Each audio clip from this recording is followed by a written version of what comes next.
Okay. And we are recording. We are recording. Yay. Okay, great. Well, welcome everybody. I am beyond excited to be presenting this today. As Nancy said, by day, I am a career coach at the University of Texas at Austin. By night, I am a personality assessment junkie. So I totally nerd out over this stuff, and I'm so thrilled to be able to talk with you all about it today.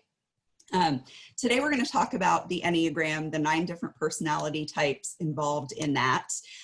We're also going to differentiate between the centers of intelligence as well as the energy orientations and how those can affect how a person responds to being in quarantine. So as you're listening to this, I don't know if you've had a chance to take the assessment ahead of time. If not, don't worry, we're going to go through a brief exercise where you can still try to differentiate your type. But keep in mind that whatever is presented today may not apply 100% to all people. And in fact, it likely won't. Everybody has individual differences, so just keep that in mind. And while assessments are helpful to kind of help you scratch the surface of who you might be, they don't have the ultimate say. So what I'm hoping today is that by learning about the different personality types, you can help to differentiate for your own benefit what it is that resonates the most with you. So without further ado, let's get started. So first off, what is the Enneagram? It is defined by the website, The Enneagram at Work, which I highly recommend, as a system of 9 personality types combining traditional wisdom with modern psychology. It's been called a powerful tool for understanding ourselves and the people in our lives better with 3 major applications. So first off, personal and spiritual growth. Secondly, successful relationships at home and at work, which I think those are very intertwined these days. And third, leadership development, team building, and communication skills for business. So I have presented this a few times at UT for the team building and kind of staff development purposes. But today we're going to talk more about how understanding your type and the type of others can really help you navigate this new COVID-19 world. So how do people respond to being quarantined? And in order to get started with that, even if you don't yet have information on what your Enneagram personality type is, I'm going to switch over to something called the QUEST, which stands for Quick Enneagram Sorting Test. So Riso and Hudson, Don Richard Riso and Russ Hudson, are 2 of the pioneers of Enneagram research. And they have developed this quick way to maybe approximate what your personality type might be. Again, take it with a grain of salt, and this might be a difficult exercise, but when you're thinking about the paragraphs that I'm going to present on the following pages, try to think about each paragraph as a whole and think about how you've been for most of your life. You might find that things resonate from all of the paragraphs, but if you can choose your top 1 or maybe 2, or at least write down the letters in whatever order you feel they best represent you, then we'll go through an exercise where it will differentiate things. So let's work on finding your home base from which you operate. So these are wordy slides, fair warning. I don't love to have wordy slides, but I think it helps to have all of the information in front of you as long as it's visible. Can everyone see this? Hi, Mary. Okay, so sorry about that. Now this should be going from slide to slide. So what is the Enneagram? We talked about this. The quick Enneagram sorting test. So this is where we're going to get started as far as discerning your type. So if you haven't had a chance yet to take one of the assessments beforehand, then I'm going to share some very wordy slides. But if you can take a note of whatever paragraph resonates most with you, so maybe first, second, and third choices, and then you can write those down. We're going to do this twice. So for paragraph A, can everybody see this now? Yes. Okay, perfect. Thank you. So paragraph A, I'm going to read each one off and then let me know, basically just take a choice of whichever one sounds the most like you. So for A, I have tended to be fairly independent and assertive. I felt that life works best when you meet it head on. I set my own goals, get involved, and want to make things happen. I don't like sitting around. I want to achieve something big and have an impact. I don't necessarily seek confrontations, but I don't let people push me around either. Most of the time, I know what I want and I go for it. I tend to work hard and play hard. So that's paragraph A. For B, I have tended to be quiet and I'm used to being on my own. I usually don't draw much attention to myself socially, and it's generally unusual for me to assert myself all that forcefully. I don't feel comfortable taking the lead or being as competitive as others. Many would probably say that I am something of a dreamer. A lot of my excitement goes on in my imagination. I can be quite content without feeling I have to be active all the time. So if that sounds most like you, then write down the letter B. For C, it is, I have tended to be extremely responsible and dedicated. I feel terrible if I don't keep my commitments and do what's expected of me. I want people to know that I'm there for them and that I'll do what I believe is best for them. I've often made great personal sacrifices for the sake of others, whether they know it or not. I often don't take adequate care of myself. I do the work that needs to be done and relax and do what I want if there's time left. So if that sounds the most like you, then write down C. Right now you should have an A, B, or C, and then we're going to switch to the next set of paragraphs and you can differentiate between these. So for group 2, we have X, Y, and Z. So for paragraph X, again, try to think of these as a whole and how you've been most of your life. So for X, I'm a person who usually maintains a positive outlook and feels that things will work out for the best. I can usually find something to be enthusiastic about and different ways to occupy myself. I like being around people and helping others be happy. I enjoy sharing my own well-being with them. I don't always feel great, but I generally try not to show it. However, keeping a positive frame of mind has sometimes meant that I've put off dealing with my own problems for too long. So that's paragraph X. For Y, I'm a person who has strong feelings about things. Most people can tell when I'm upset about something. I can be guarded with people, but I'm more sensitive than I let on. I want to know where I stand with others and who and what I can count on.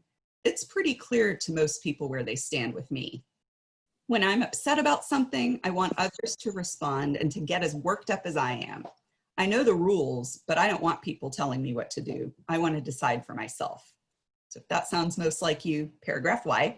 And then for Z, I'm a person who is self-controlled and logical. I don't like revealing my feelings or getting bogged down in them. I am efficient, even perfectionistic about my work, and prefer working on my own. If there are problems or personal conflicts, I try not to let my feelings influence my actions. Some say I'm too cool and detached, but I don't want my private reactions to distract me from what's really important. I'm glad that I usually don't show my reactions when others get to me. So right now, you likely have a combination of AX, AY, AZ, BX, BY, or BZ, or CX, CY, CZ. So if you don't mind sharing in the chat, I'm very curious to hear what everyone came up with for those. And then on the chart on the next day, AZ, CX. So on our next slide, we will get a sense for what all of this means. So if you selected AX, then you're likely a type 7. So what this means is that you are an assertive type who tends to run on the positive side. We'll go into a little bit more detail on each of these shortly, but just keep in mind that these might be your primary Enneagram types. So AX would correlate with type 7, AY correlates with type 8, and AY would be type 3. So group 1, if you selected B, if your combination was BX, then you might be a type 9. BY, you might be a type 4, and BZ, you might be a type 5. We'll talk about what all of this means soon.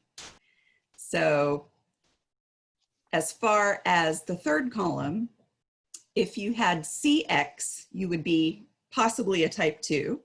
For CY, that would be a type 6, and CZ would be a type 1. So what does all of this mean? Well, first off, each of the types can fall into one of 3 categories, and those categories are assertive, compliant, and withdrawn. One way to view assertive types is that when they have goals, they will move against others if necessary. This doesn't necessarily mean that they are confrontational or adversarial, but they don't let difficult circumstances get in their way. So the assertive types include type 3, which is also known as the achiever or performer. That type is motivated by the need to succeed. Type 7, or the epicure enthusiast, motivated by the need to avoid pain. And type 8, or the boss or challenger, who is motivated by the need for power. So those are the assertive types, 3, 7, 8. For compliant types, their goals are often achieved by moving along with others. So they tend to prefer a collaborative approach to problem solving, and they tend to do what's expected of them as a general rule. The compliant types include type 1, also known as the perfectionist or the reformer. Type 1 is motivated by the need to be right. Type 2, the helper, the giver, motivated by the need to be needed. And then type 6, the loyalist, who's motivated by the need for security. For withdrawn types, they actually do their best problem solving when they're able to move away from others in order to conserve their energy. So the withdrawn types are 4, 5, and 9. They often approach goals on their own, and they need downtime to focus on getting things done. So the withdrawn types include type 4, also known as the romantic or individualist, motivated by the need to be special. Type 5, or the observer or investigator, motivated by the need to perceive.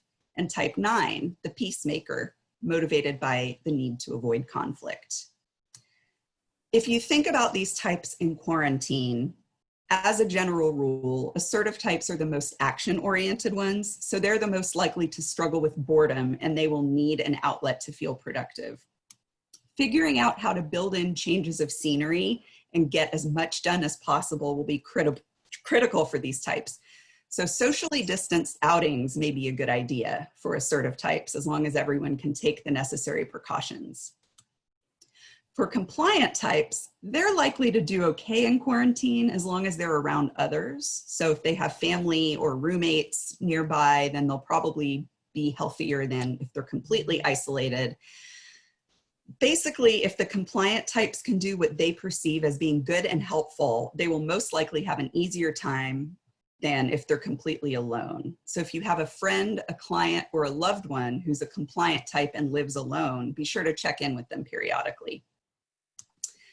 Withdrawn types may actually enjoy quarantine to an extent because they're the most introverted in general. They tend to re-energize by being alone. Of course, everyone has their limits, so be sure to reach out to ensure that they're not feeling too isolated.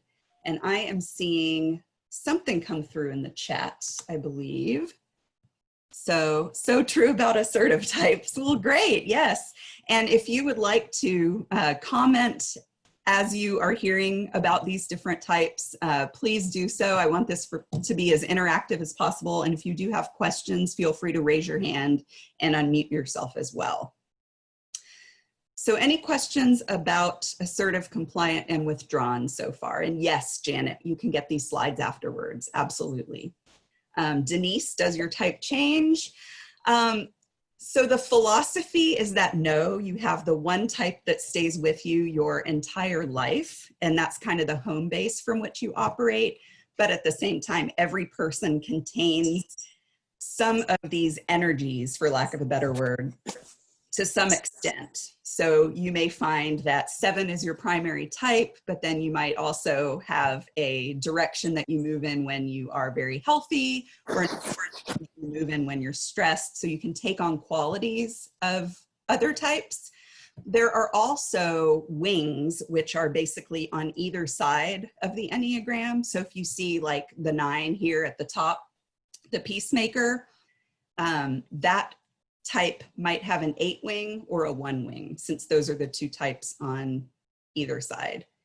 And then, so other questions, I will be happy to pass these slides along when we're done. But if that's it, then we can move on for now. So in addition to what we just referred to as the energy orientation, so assertive, compliant, or withdrawn, we can also talk about centers of intelligence. So you'll see the intersection of your center of intelligence and your energy orientation tends to be your Enneagram type, although it's ultimately up to you to decide. So as far as centers of intelligence, we're going to talk about the head, heart, and the gut. So essentially what this means is, how do you take in information? The head types are type 5, or the investigator, thinker, observer, type 6, or the loyalist, skeptic, or the 7, the enthusiast or epicure. The heart types are type 2, the helper or giver, type 3, the performer or achiever, and type 4, the individualist or romantic. The gut or instinctive types are type 8, the leader, boss, or challenger, type 1, the reformer or perfectionist, and the 9, which is the peacemaker or mediator. So we can go into each of these centers of intelligence and what those mean. So as far as head, heart, and gut, the head or thinking types, meaning 5, 6, and 7, may struggle on some level with anxiety and trepidation.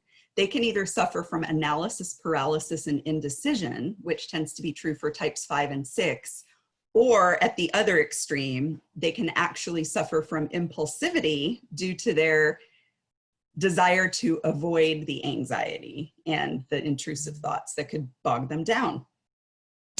The heart or the feeling types may struggle with shame and inadequacy. So they can either be ruled by their feelings, which tends to be true of types 2 and 4, the 2s externally and the 4s internally, or they can repress their feelings in order to get things done, which tends to be true of type 3, the achiever. Gut or instinctive types, so the 8, 9, and 1, may struggle with anger and resentment overall. So they can either turn that anger inward and be harshly self-critical, like the type 1, the perfectionist or reformer. They can express it outward, which tends to be true of the challenger, boss, or protector, or they can repress that anger altogether and sometimes appear very calm and placid, but that may not be the case. And that tends to be true for type 9, which is the peacemaker. So if you take into account what this might mean for quarantine, if the head types encounter anxiety in some form, the 7s or the enthusiasts may actually have trouble relaxing, enjoying themselves, as they're likely to feel anxious while being cooped up. The 6s or the loyalists may have mixed feelings about quarantine. So they may miss engaging in human contact, but they may also feel grateful for the ability to avoid being exposed to the virus. So anxiety is a big thing for the 6s. For the 5s or the investigators, they may actually experience a decrease in anxiety. So they can be alone with their hobbies and interests, and they don't necessarily need to deal with interpersonal concerns. And this can be a really positive thing for the 5. However, a prolonged lack of human contact wouldn't be healthy necessarily. And so be sure to check in on your 5s if you know them and love them. Yes, and Denise, thank you for sharing. The arrows are wings to other types you may exhibit. So near the end of this presentation, we will talk a little bit more about wings, but we won't be able to get into it in that much depth just because limited time. As far as heart types within quarantine, they may struggle with loneliness and the absence of human contact. So the 4s or the individualists may enjoy the alone time to an extent because they're also a withdrawn type. And they sometimes enjoy kind of the bittersweet melancholy that comes along with certain feelings. However, this type is particularly prone to depression. So if they are withdrawn for a very long time, then that could be, again, unhealthy. For type 3 or the achiever, they may actually throw themselves into projects in order to avoid dealing with their loneliness and their feelings and shame and inadequacy. So while they might actually be really productive during quarantine and get a lot of things done, they're also likely to miss the limelight. And that can only really come from being out in the world. Type 2s, or the helpers, will likely have a very difficult time with quarantine. Not always, but much of the time, because they feel very lonely without interpersonal contact. They might find that the remote meetings with loved ones help, but they will most likely miss connecting in person. As far, very difficult, Jeff, are you a 2? I'm wondering if Jeff is a 2. Yep, okay, yes, the helper or the giver, absolutely. It's gonna be possibly the hardest on 2s, but very difficult for many of the types. As far as the gut or instinctive types, they might actually struggle with the repressed anger or inertia, and they might have trouble balancing the need for activity with their desire to rest. So as far as type 1, the perfectionist, they could try to handle quarantine by attempting to assert a control wherever possible.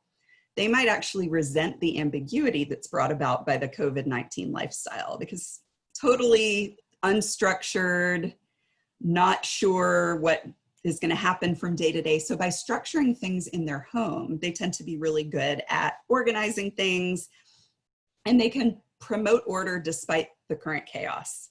For 9s, or the peacemakers, they tend to be the most laid back, most mellow of all of the types. And because they tend to be very relaxed in general, they may find it difficult to get up and get moving from day to day.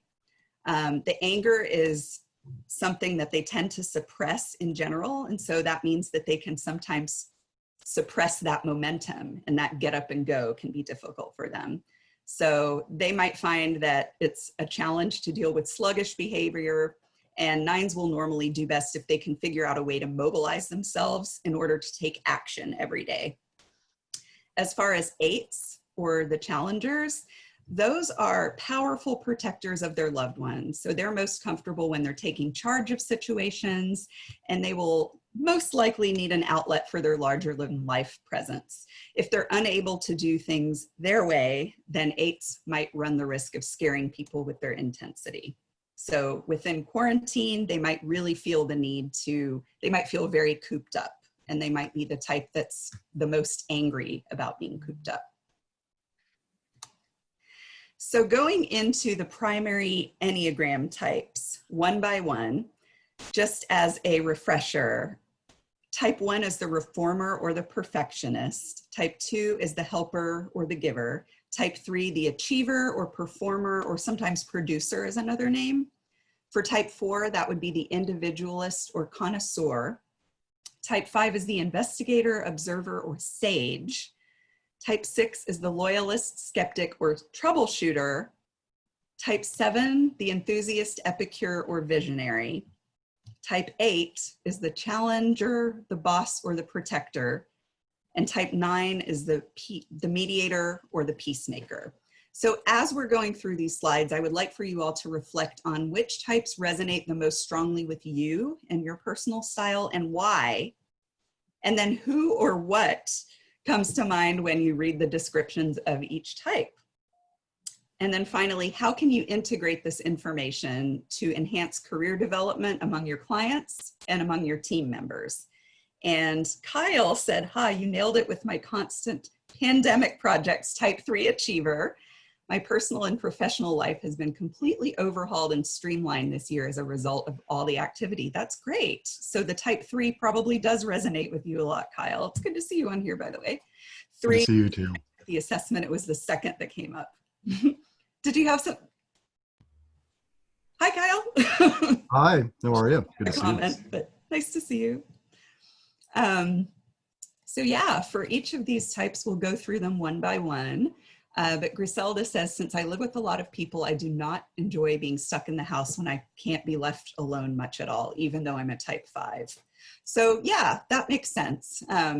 If you are stuck in the house, but you're surrounded by a lot of people and you're a type 5, investigator or observer, which tends to be the most introverted of all of the types, then yeah, that could be frustrating too. So a lot of it just depends on your living situation. Are you completely by yourself?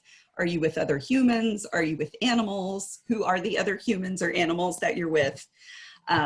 Hopefully you connect well with the animals. Sometimes it's a little more complicated when it comes to humans. So moving forward to each of the personality types in depth, we're going to start with type 1, which is known as the reformer or perfectionist. So this type is a compliant type, meaning they tend to work with others in order to get things done.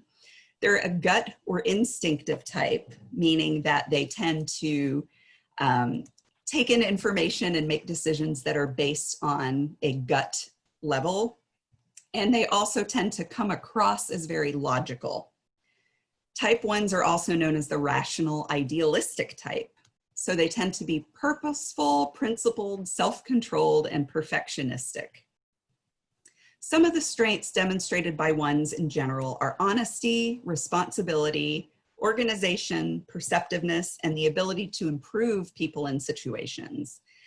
Some potential weaknesses demonstrated by the 1s could be the tendencies to be overly critical, resentful, reactive, and rigid. In the workplace, 1s tend to be naturally structured and policy-driven. They strive to improve themselves and others and can take situations from good to great. So does this sound like you or someone you know? Type into the chat if it does. Any type 1s out there? I'm just trying to get the chat back up. Okay, definitely a 1, Janet. Okay, great. So this is probably going to reconfirm something that you may have already known about yourself. Moving on to type 2, which I know at least Jeff Johannigman said that you're a helper or giver. So we'll see how much this resonates with you. 2's energy orientation is compliant. Their intelligence center is heart or feeling, and they tend to come across as positive and optimistic in general. 2s are also known as the caring interpersonal type. So they're generous, demonstrative, people-pleasing, and sometimes possessive. Some of the strengths that you'll see demonstrated by 2s are empathy, generosity, warmth, and the ability to support and motivate others. However, some potential weaknesses would be the tendencies to overextend themselves to others, be overly accommodating to others, and become sometimes dependent on them. In the workplace, ouch, Jeff, yeah, I know, sometimes it hurts to learn some of these things about yourself, but you can also think of them as you know, applying to others. So definitely a 2 here, Justin. Belinda, that's you, yes. Great, well, I'm glad you guys are recognizing yourselves. That's another thing I meant to mention at the beginning. Kathy, guilty. No one type is better than any other type. So much like if you study the Myers-Briggs, all of the types are considered equally good, but all of them have pluses and minuses. And basically it's just something to be aware of. And then during the presentation that I did at UT, we talked a little bit about how to modify your communication style in order to maximize team interactions. But today we're not necessarily going to have time to go into that as much, although we can have a discussion towards the end if there is time. And yes, Jeff said this is why we are counselors or coaches. Regina's a 2. Denise, in one of my assessments that I completed, 1 was the wing. Some other analysis was a 2 with a 3 wing, or a 3 with a 2 wing, and a 9 with a 1 wing. But with our current role, I was a 7. So very interesting. Yeah, and it can be really hard to discern and differentiate. So does this sound like anyone you know? I think we've already answered that question. If you have any questions about twos or comments or insights, feel free to put that into the chat. If this is resonating, feel free to put that into the chat as well. And then we'll definitely have some time for Q&A at the end. But basically in the workplace, twos are naturally helpful and relationship oriented, not a surprise. They typically strive to meet others' needs and may put themselves last. Boundaries are important, but sometimes very difficult for twos. And another thing to keep in mind, if you did score a 2 and you identify as female, this can be affected by socialization. So especially women of a certain generation were really socialized to be taking on those characteristics of twos. So if you are consistently scoring a 2 and this resonates up and down with you, then that's probably pretty accurate. But if you're finding that you have some doubts, you might want to look at the second or third highest ones because those could also be something that resonate with you. So just be aware of the socialization for females. So moving on to type 3. Oh, Nancy said, I'm definitely a 2. I was an 8 on one of the tests. Oh, wow. Yeah. Nancy, I know we talked and you mentioned that you scored as an 8. That wasn't the vibe that I have gotten from you historically. I can definitely see a 2. But what's interesting, I'll share a little bit of this as long as there's time, is that you can move towards certain directions when you're under stress or when you're particularly healthy. So for the type 2, the direction of stress or the direction of disintegration is actually to the 8. So you might take on some 8 characteristics when you're really stressed out, and that would go for all of the 2s. Mm-hmm. We'll get there. As far as type 3, this is known as the achiever or performer. So this tends to be an assertive type, heart or feeling, intelligence center, and they tend to come across as controlled and logical in general. 3s are also known as the success-oriented pragmatic type, adaptable, excelling, driven, and image conscious. Some of the strengths that 3s tend to demonstrate are productivity, confidence, efficiency, and high energy. They also tend to appear very polished and professional. However, some of the potential weaknesses could be impatience, vanity, and then the tendencies to be overly competitive and overworked. So 3s tend to be natural workaholics. They tend to want to use their time effectively and efficiently, and they might be impatient if they feel like their time is being wasted. At the workplace, they're naturally productive and results-oriented. They're able to put the feelings aside to get the job done. And they typically enjoy the limelight and like to impress others. Does this sound like anyone you know?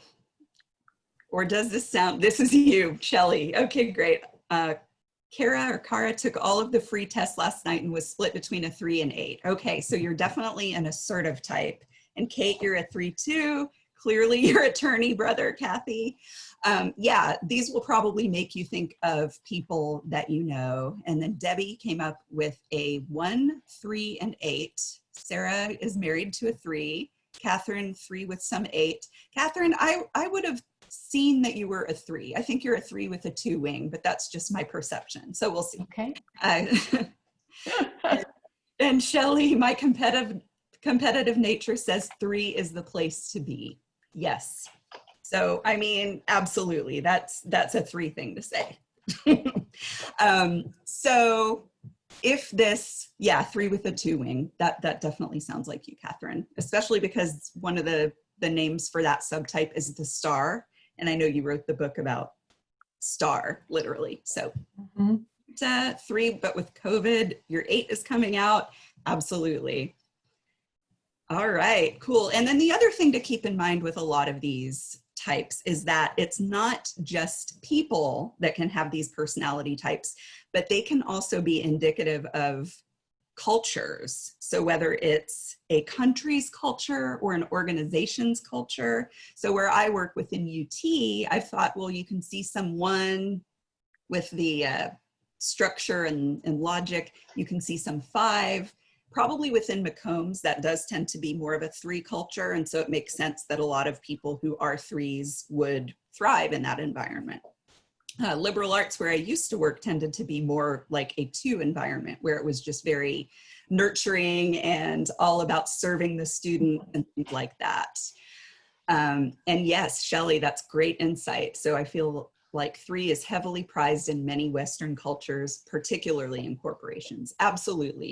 You could think of corporate America in general as being very high on 3.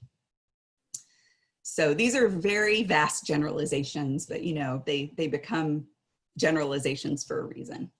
So moving on from 3, it sounds like, yes, everyone is very clear that there's a lot that resonates with 3. If we move into, oh yeah, Kyle, as a McCombs alum, that school was a 3 factory. Agreed. Yes, definitely very image conscious and driven and competitive. So yes. Type 4, oh yay. So I hope y'all will connect with each other if you don't know each other, but yes, please be interactive. So type 4 is known as the individualist or the romantic. So type 4 is a withdrawn type with the heart or feeling intelligence center, and they tend to come across as intense.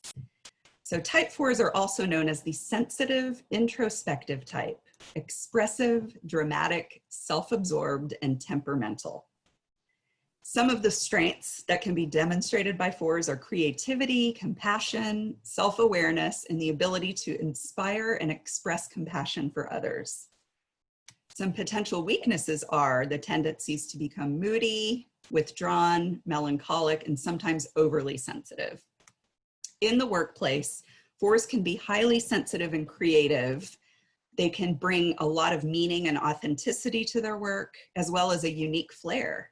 So 4s ultimately want to be recognized for their uniqueness, and they want to feel special.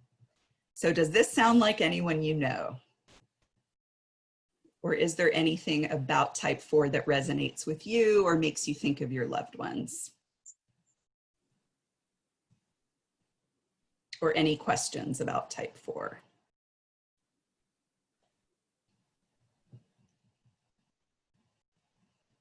All right, cool. We can move on to type 5. Bless you.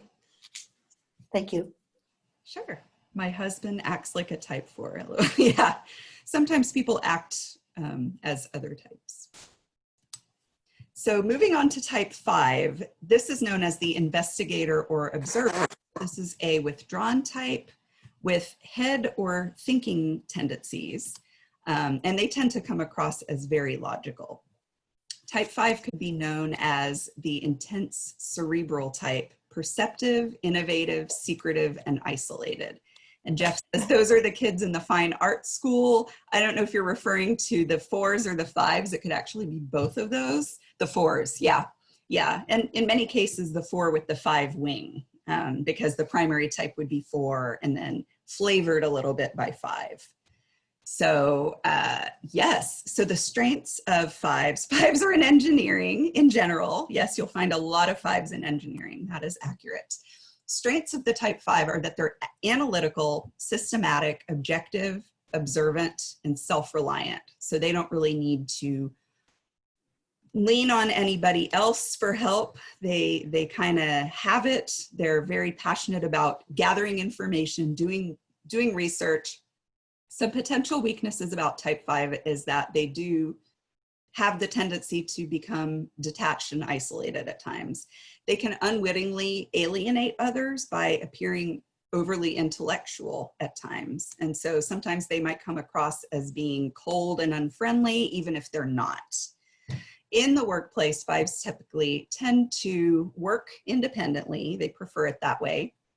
They're naturally private, intellectually curious, and the desire to gather knowledge makes them excellent researchers.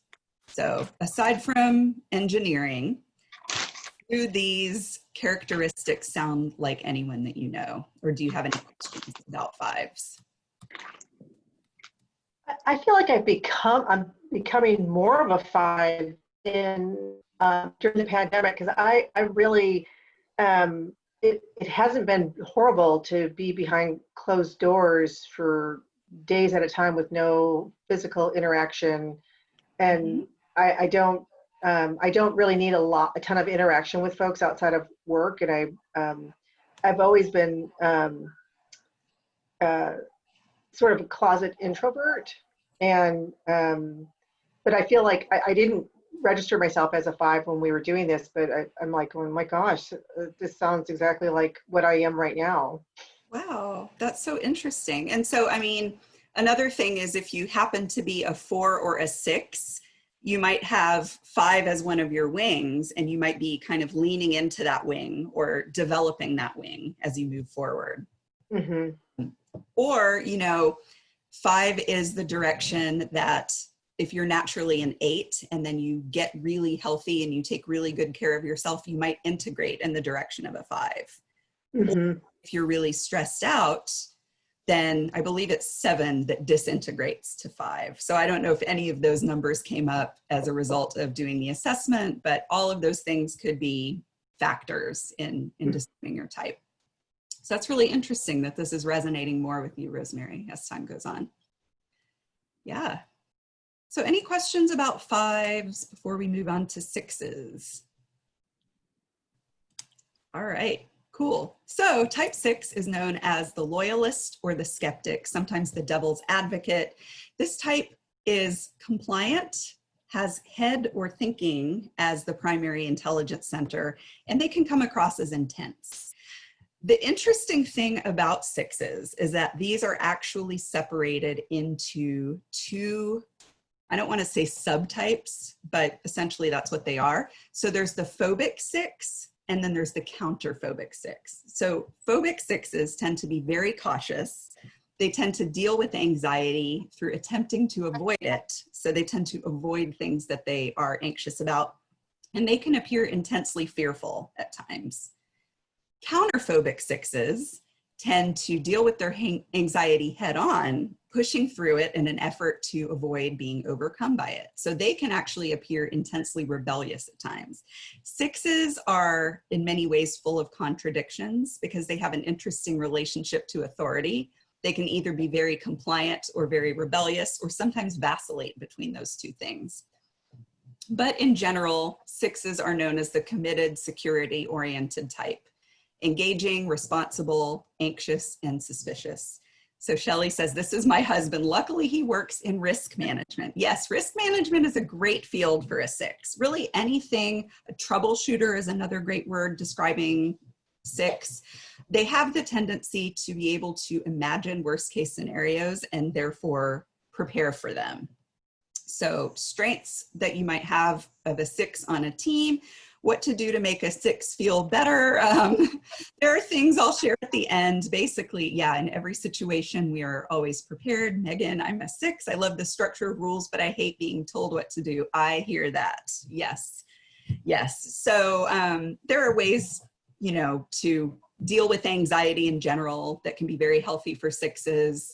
I'm a big fan of yoga, especially, the active kind might be good for a 6 because you can burn off some of that energy, but then also the meditative aspect, the meditative component can be really healthy.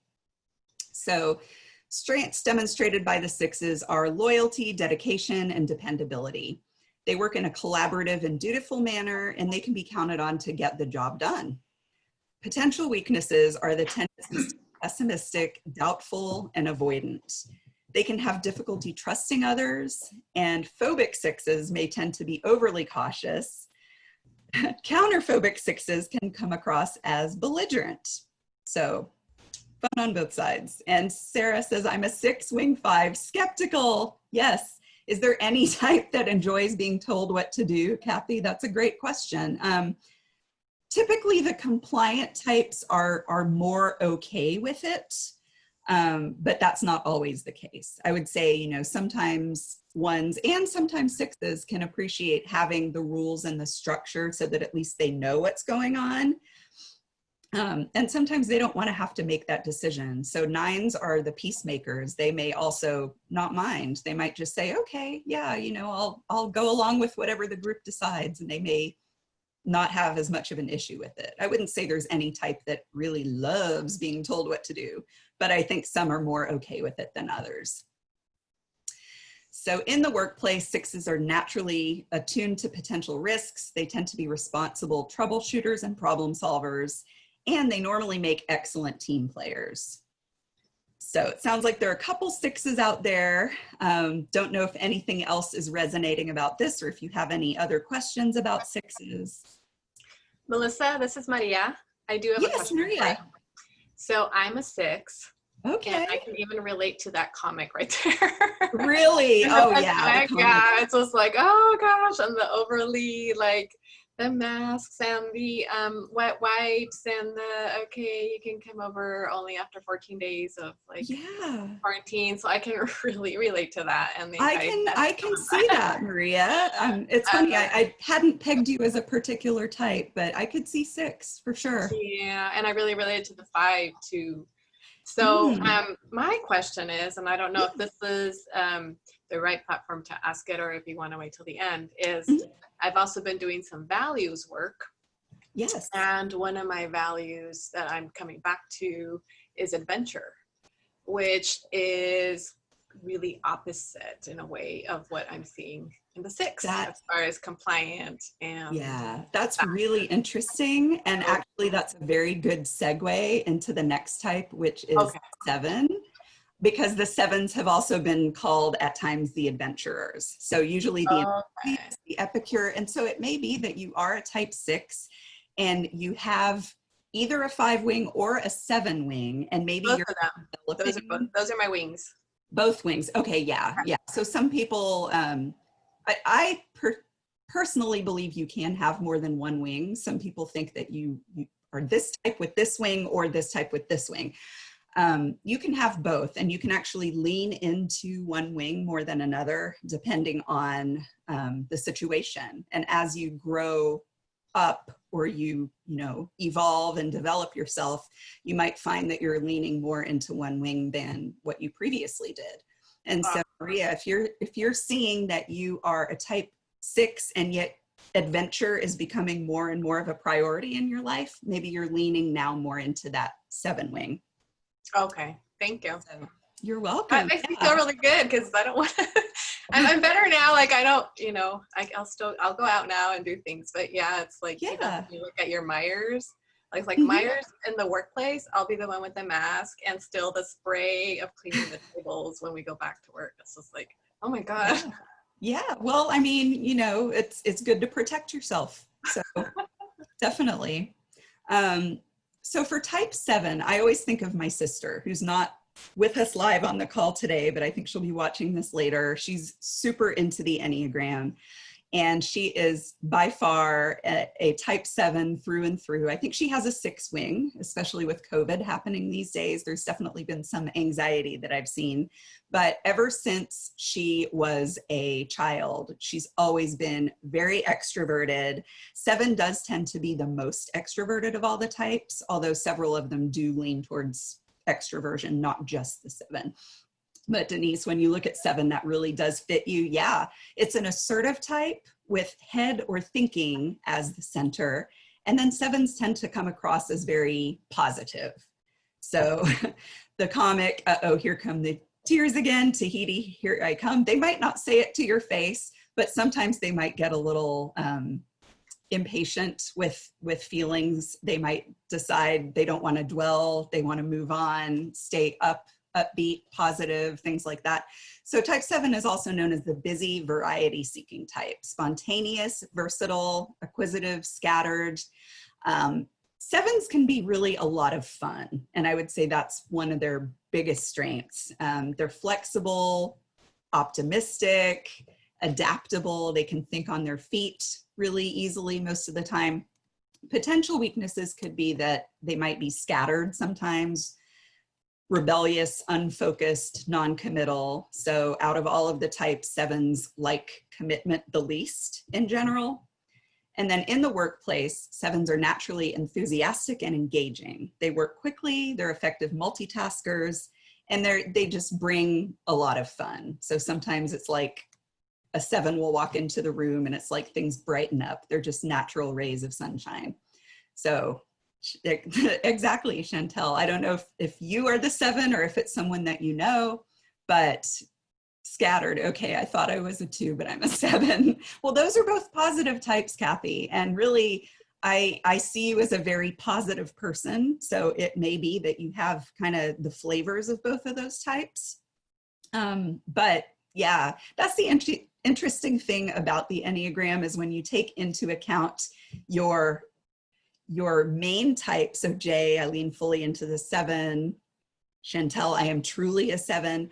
You will likely know it when you see your type. You'll say, that's me, that is my home base, that's how I have been since childhood or for most of my life.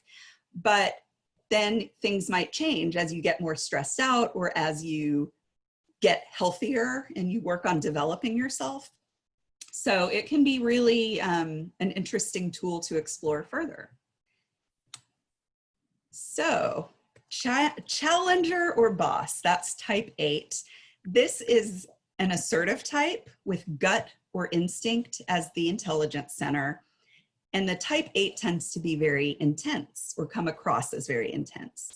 So type 8 is also known as the powerful dominating type, self-confident, decisive, willful, and confrontational.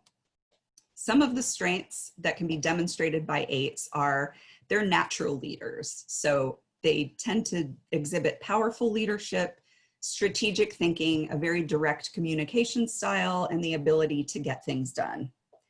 However, some of the potential weaknesses could be the tendency to be perceived as intimidating sometimes, especially by some of the more laid back personality types, but intimidating, controlling, demanding, domineering, and confrontational. Healthy 8s, on the other hand, can move towards 2. And so sometimes they might actually be fierce protectors of the underdog and take on some of those helper or giver characteristics. Yeah, I recently observed my tendency with commitment, Chantel 7, yeah. And then Denise, CEOs fit in this quadrant. Right, I mean, this sounds like the traditional stereotypical CEO personality type. Doesn't always need to be the case. And I don't want to get off on a soapbox, but sometimes I think, you know, the world would be such an interesting place if people of all types could be in all positions. And so the way things have been in the past with kind of that command and control mentality, you will find a lot of 8s in leadership roles. And sometimes they do great in these. I mean, they approach challenges head on, they make things happen, they're natural leaders, they're not afraid to stand up for what they believe is right. Any other questions or insights or comments about type 8 before we move on? Oh, let's see, will these types change over time? I gave my 15-year-old this test and she was a type 8, but 15-year-olds are pretty bossy and confrontational. Yeah, some of them are. And it said, I also matched this up with career suggestions about 8s, and it said she should be a CEO, tough for a high schooler to become a CEO out of the chute. Any thoughts on that? If that type will change as she matures? Very possibly. So she very well could be an 8, and yeah, realistically speaking, she's probably not going to graduate high school and go right into a CEO role. However, she might have the entrepreneurship tendency. Catherine says, I think I'm married to an 8. Chantel, this is my second wing. So yeah, if you're a 7 with a 6 wing, then 8 might be the second wing. And then Regina says, my daughter is an 8 and she's a natural leader. Vicky, I'm definitely an 8, but I'm okay with this. And that's the thing, whatever you are, please try to be okay with it. It's who you are, and try not to be too confrontational and have mellowed on that over time. Yeah, Vicky, I could see you as an 8 and you are a lovely person. So I wouldn't necessarily say that being an 8 is a bad thing by any stretch. I mean, these are all just strengths and weaknesses affiliated with every type. Chantel says, this was my personality as a child. And also, Melissa, I'm not sure if you remember, but we worked together at Wolfgang and Art Institute. Yes, Vicki, I do remember you. I remember you well, and I adore you. And I'm glad that you're here. Thank you. And then Jeff says, I score highly on both 2 and 8, which seems contradictory. Not necessarily, because a 2 actually does move in the direction of an 8, which tends to be the direction of disintegration when stressed. And so it's very possible that some of these 8 tendencies come out, Jeff, if you're naturally a 2, but then you get stressed out. Sarah says, my daughter is an 8. If you want an honest opinion, ask an 8. Yes, yes. 8s are great, fascinating. Absolutely. I don't even know if I'm seeing the texts as they come in, but I really appreciate all of the participation. And so finally on to the final type. Riso's book has a great description of the healthy versions of each type. Absolutely, absolutely, yes. Highly recommend Riso and Hudson's books. And there are resources that I'll share at the end, but definitely happy to pass this information along as well. So great. So finally, type 9, the peacemaker or the mediator. This is a withdrawn type in general, tends to have the center of intelligence of the gut or instinct, and tends to come across as a very positive person in general. So it's very hard not to like a 9 in general until they become stubborn and passive aggressive. So that's kind of what this cartoon is alluding to. They are very, very nice people, genuinely nice. They have been called the sweethearts of the Enneagram, also known as the easygoing, self-effacing type, receptive, reassuring, agreeable, and complacent. So typically, if you need to talk with someone and you don't want to feel judged, a 9 is a good person to open up to. Some of the overall strengths can be they're very harmonious, diplomatic, affable, balanced, easygoing kind of air. Most people do find them to be accepting and non-judgmental overall. If they have a 1 wing, there might be a little bit of a difference there. What's interesting about 9s is that they could have a 1 wing or an 8 wing. And 9 and 8 are on the surface such contradictory types. And yet, if there's someone who's normally a 9 that needs to become more assertive over time, then that person might be a 9 with an 8 wing. So potential weaknesses of 9s tend to be big procrastinators, highly indecisive, and they tend to avoid conflict and therefore might come across as passive or passive aggressive. And some may lack a sense of urgency. And Catherine is calling out Tommy, asking, are you a 9? Tommy, I wonder, are you a 9? And when Denise first took the assessment, it was a 9-1, 9 with a 1 wing, so very interesting. Also see yourself as a 7 more. So 7 more so, yeah. And 9 and 7 both tend to be very positive types and have this bright and sunshiny kind of energy. In the workplace, 9s are naturally welcoming and harmonious people. So they're kind-hearted, they tend to work in a relaxed and collaborative manner, but they can become stubborn if pushed or prodded along too forcefully. So that's one thing. The 9 can be just the sweetest person on the planet until someone tries to really nudge them along a little too much, in which case they will then dig in their heels and become passive-aggressive in many cases. So aside from Tommy possibly being a 9, does this resonate with any of you out there? Or do you have any additional questions? And I know Denise, you said you tested as a 9-1, but yeah, if you feel like you're a 7, then you're probably a 7.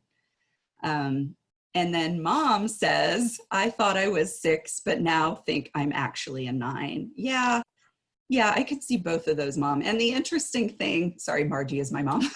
The interesting thing is that 6 and 9 are interrelated, where someone who's normally a 9 from day to day, if they get stressed out, then they could disintegrate towards the 6. So that actually makes perfect sense. And I can definitely see that, Mom. Rowan, I am so very, very 9. Justin, 9 sounds like my wife. Yes. Do 9s often marry 8s? I believe so. Yeah, because they balance each other out so much. And, not always, but much of the time that would tend to happen. Just like with Myers-Briggs, if you're familiar with that, you might tend to gravitate towards someone who is opposite of you. And interesting. So Kate, you are a 3, but definitely married to a 9. That's interesting. So 9s actually, when they're healthy, tend to integrate towards 3 as well. So Yuki, I'm very 9. I was surprised to see 7, and I am an introvert. I can be passive aggressive when someone pushes me. I hear that. Yeah. So to be perfectly honest, so here I am teaching this class about the Enneagram, and I still haven't completely landed on what my number is. I'm starting to think I'm probably a 9 with a 1 wing, but developing my 8 wing, because I don't like to be told what to do. So in any case, it might feel like things change over time. So tell us more about what it means to disintegrate. I'm glad you brought that up, Catherine. That's a really good segue. First, we're going to talk a little bit about wings and subtypes, and then we're going to get to the directions of integration and disintegration. So as far as wings and subtypes, if you're a type 1, then it's basically, do you lean more, if 1 is your primary type, do you lean more towards a 2 or towards a 9 as maybe the secondary? So a 1 with a 2 wing could be known as an advocate. So this is kind of like taking on the flavor of a different type. If someone's primary type is 3, for instance, the achiever, that person could either be a 3 with a 2 wing, and I'm going to bring this up because Catherine just asked the question, that is called the star or the charmer as far as the subtype. So a 3 with a 2 wing, I think that's Catherine up and down. That sounds to me like you. That combines the qualities of type 3 with those of type 2, the helper or the giver. Or this could be a 3 with a 4 wing, also known as the professional. So they're kind of toned down a little bit by the 4. They might be more introverted, more task focused in a way, more inward with the emotions. We won't go too deeply into this since the time is limited, but at the same time, wings are a very interesting facet of this personality typing system. And Liz is asking, can you have a balance in wings? My personal thought is that yes, you can. So some people think you can have 2 wings. Some people think you just have 1.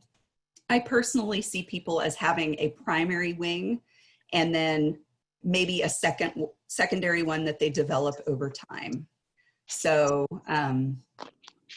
yeah, and then people can have a heavy wing, meaning, or a hard wing, meaning that it's highly influencing their primary type, or they can have a less strong wing. Like you could have a wing, but if it's not a heavy wing, then maybe you're 9 up and down, and then you only have little snippets of the 1 or the 8 or whatever. But yeah, you can have balanced wings. So let's go into direction of disintegration, since I mentioned it briefly, and then we'll talk about integration. And then what does this all mean for types in quarantine beyond what we've already discussed?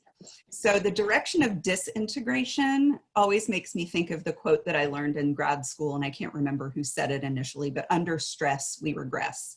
So this is moving into the point of how you might have been under stress previously. So kind of the unhealthy area, if you're very stressed out, you can take on unhealthy characteristics, not just of your primary type, but also of the type that you're related to for the direction of disintegration.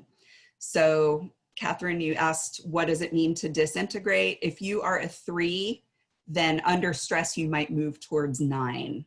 So becoming more disengaged and apathetic.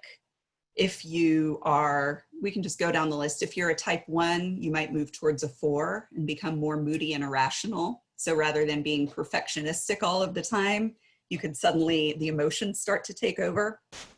If you're a 4, you might move towards 2.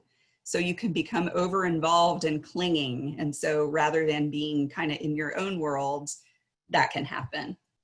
The 2 might move to an 8. We've talked about this, how the helper can then become aggressive and dominating at times. The 8 could move towards a 5 and become secretive and fearful. So this is just extreme stress, what might happen. The 5 could move to a 7. So if you're normally very calm, level-headed, into gathering information, research, and all of these things. If you're stressed out, you might all of a sudden be unfocused and scattered. And then the type 7 can move to a 1 and become more perfectionistic and critical. And instead of being laid back and just wanting to have fun, they can really take on a different personality. And Catherine says, I have definitely felt some of the apathetic during quarantine. Totally understandable. Absolutely. And I think it is important not to just think about your primary type, but to think about how your wing could be influencing things, and then also how the direction of disintegration and or integration could affect things. And in quarantine, most likely the disintegration would be more of a factor, unless you're a 5 and you're by yourself, in which case you might actually integrate, because this might be like your dream scenario. So any questions about the direction of disintegration? 3 moves to 9, 9 moves to 6, 6 moves to 3, so can become competitive and arrogant and need to kind of promote themselves in order to feel better or to feel okay. The other thing you may be noticing is that 3, 6, and 9 are kind of related in a triangular sort of fashion. And then the rest of the numbers have this other pattern that they, for better or worse, that is how it's related in this system.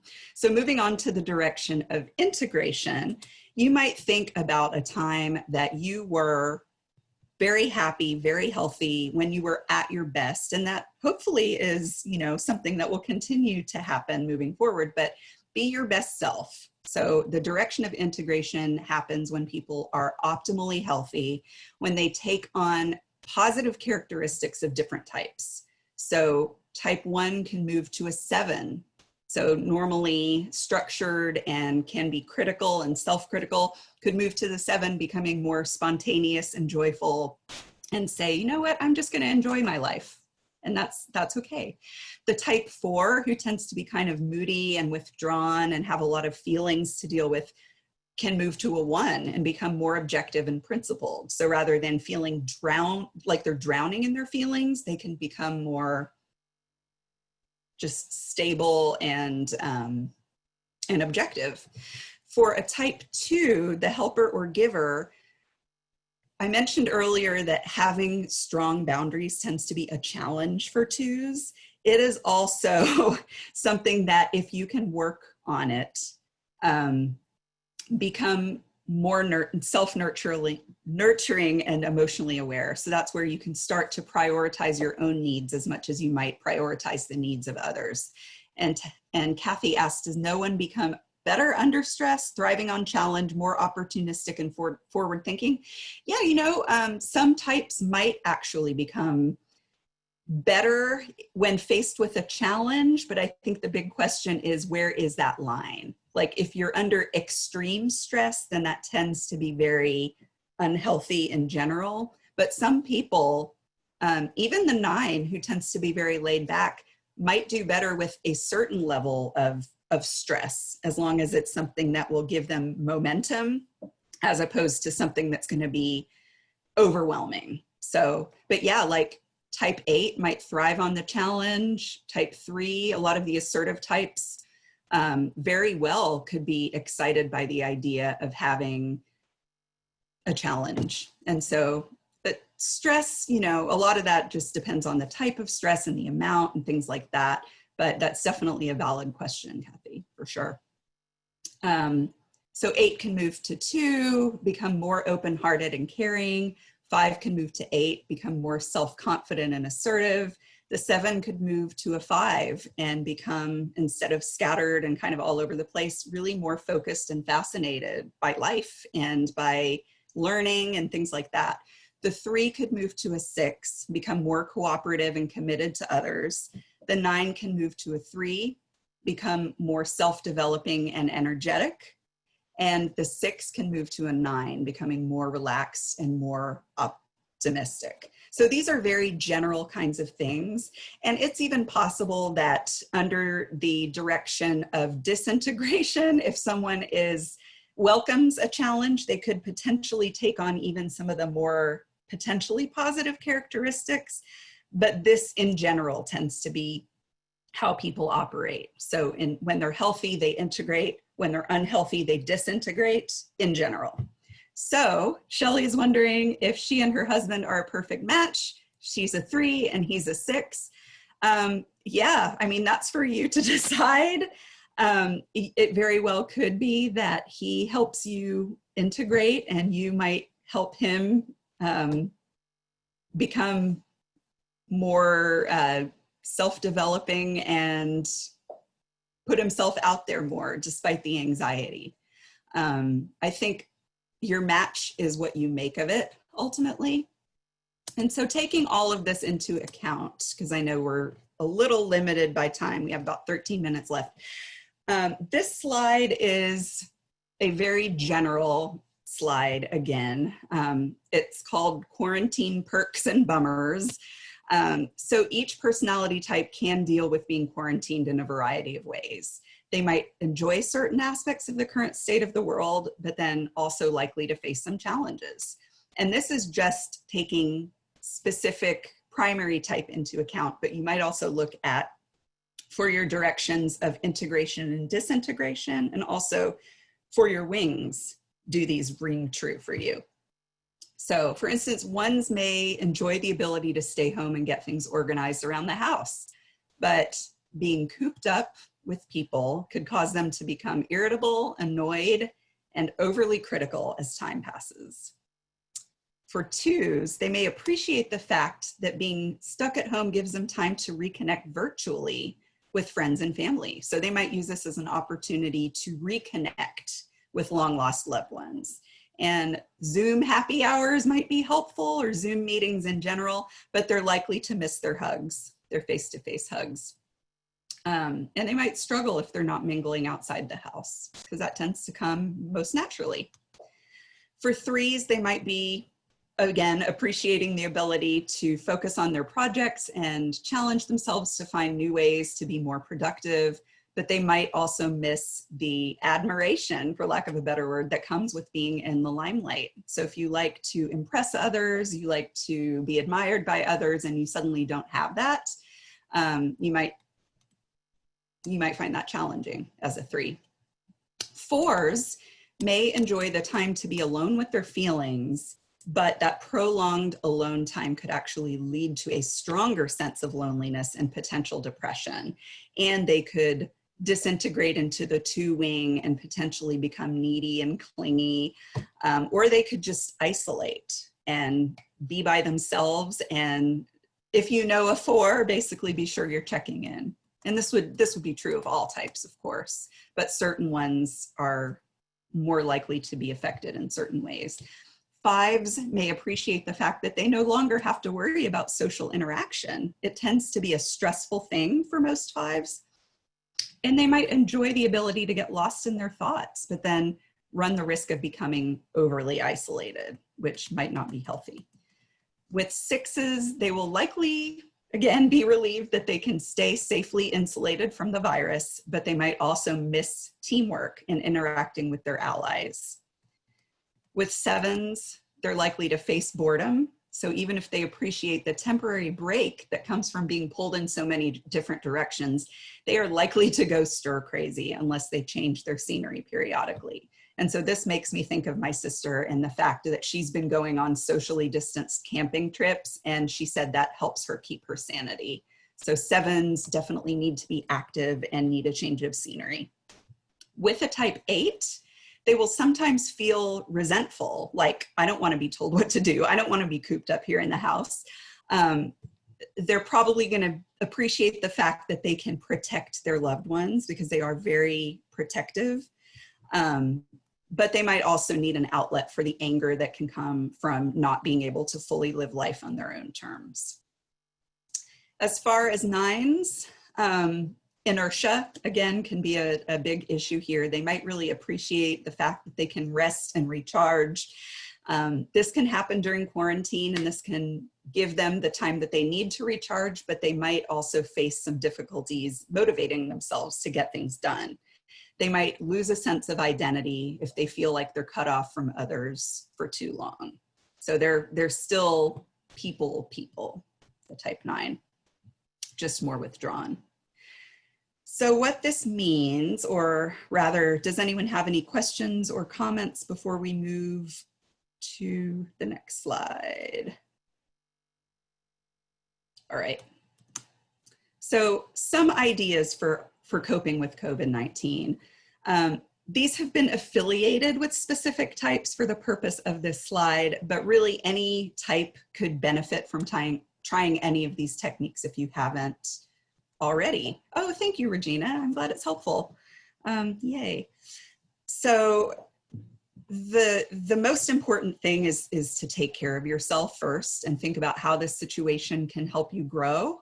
And if you implement some of these suggestions, then this can actually be an opportunity to thrive. And not to sound overly Pollyanna-ish, but as the possible 9 that I am, that's just kind of what you're going to get today, sorry. But most importantly, take care of yourself so that you can take care of others. For type 1, be sure that you are crossing items off your to-do list, because that is probably what gives your life meaning in many ways. You love getting things done. And you can get involved with some social justice causes online if that's something that you feel passionate about. For type 2, definitely use this as an opportunity to reconnect with people that you maybe haven't been connected with recently. And remember, you are such a giver and helper. You can still use this opportunity to offer support to anyone that you know who might be living alone or just might need someone to check in on them. But also take care of yourself, of course. For type 3, this could be an optimal time to be working on projects or certifications that could help you advance your career. You could work on your personal brand. You could experiment with doing some online kinds of things to put yourself out there.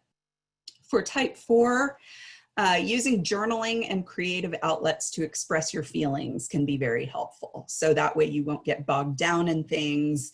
And 4s can be so profoundly creative that if they find kind of the bummers of quarantine, or even just the bummers of life, getting them down, the more they can process that and express that to bring beauty into the world, the better.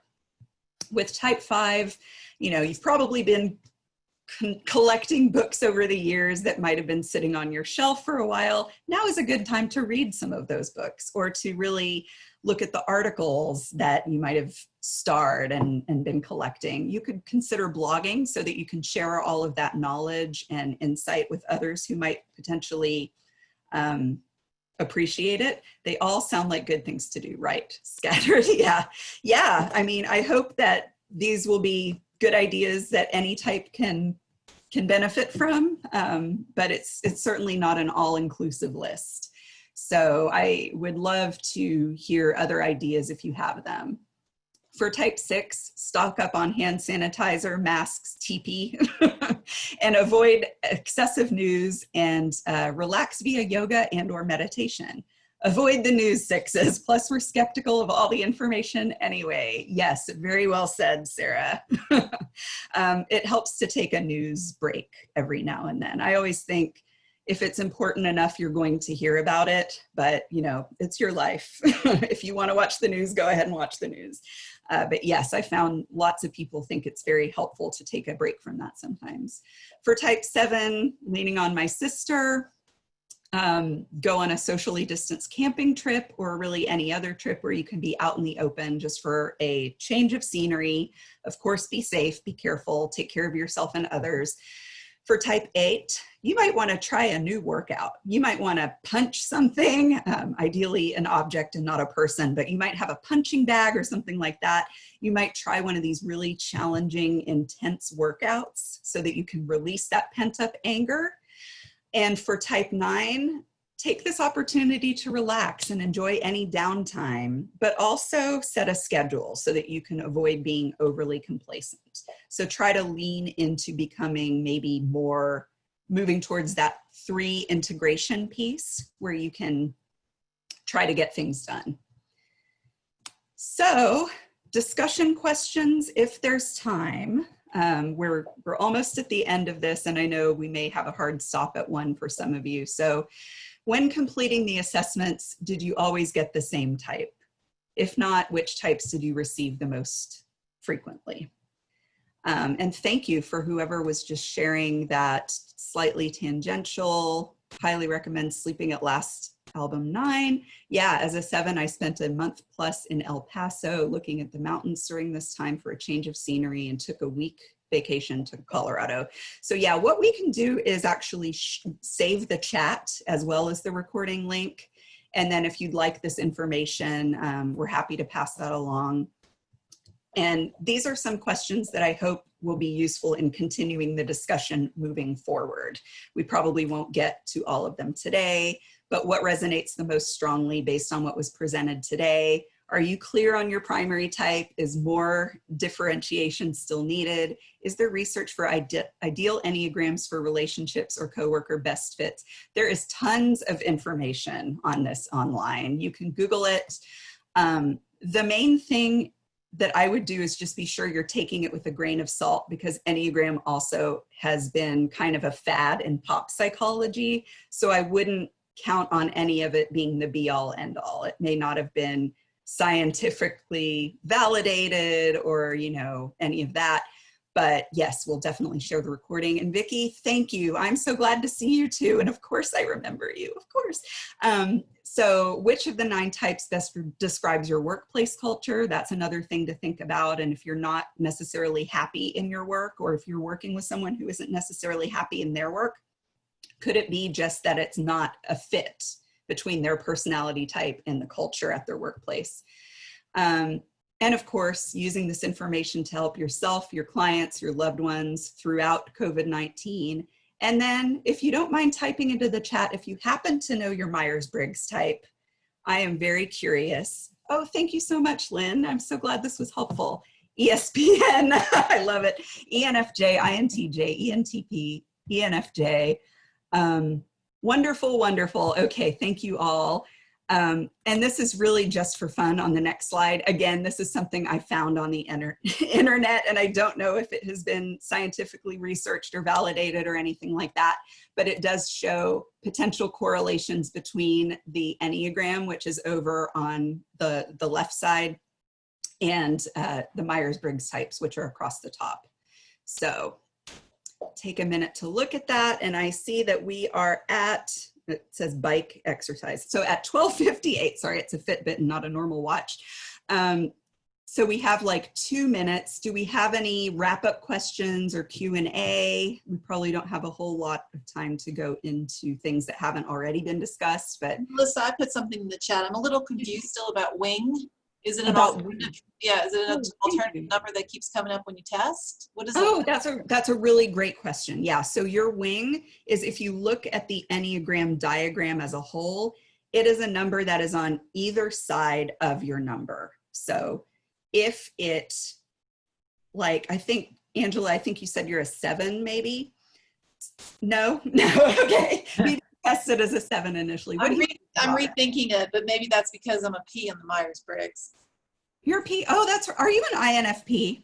Yes. Yes, me too. Rock on. I think I'm a 5. Are you a 5? With a tendency toward 8. Okay, 5 with Call tendency. it what do you call it? Integration towards 8. Toward 8. Yeah, I think that's what Interesting. Okay, that's funny. And I would have said you were maybe a 3, but no, maybe you're. Maybe so I identify with you, Rosemary. I think I'm a 5. A 5. All right, cool. Well, yeah. What's on either side of a 5, for instance? Is there a chart for that? Yeah, so there is a chart that I can share again. Basically, the 5 could have either a 4 wing or a 6 wing. So it's whatever number is on either side.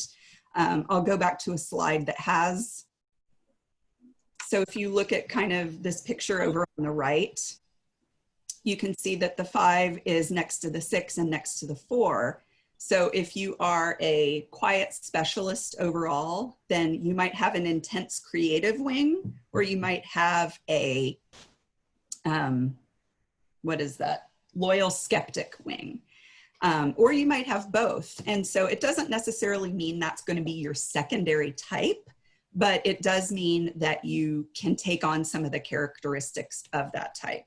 And so I think the most important thing is really to nail down your primary type and then to kind of figure out the nuances of it. Does that help? Yeah, I think it's interesting that you said, I thought I was a 7, but it's actually connected to a 5. Great.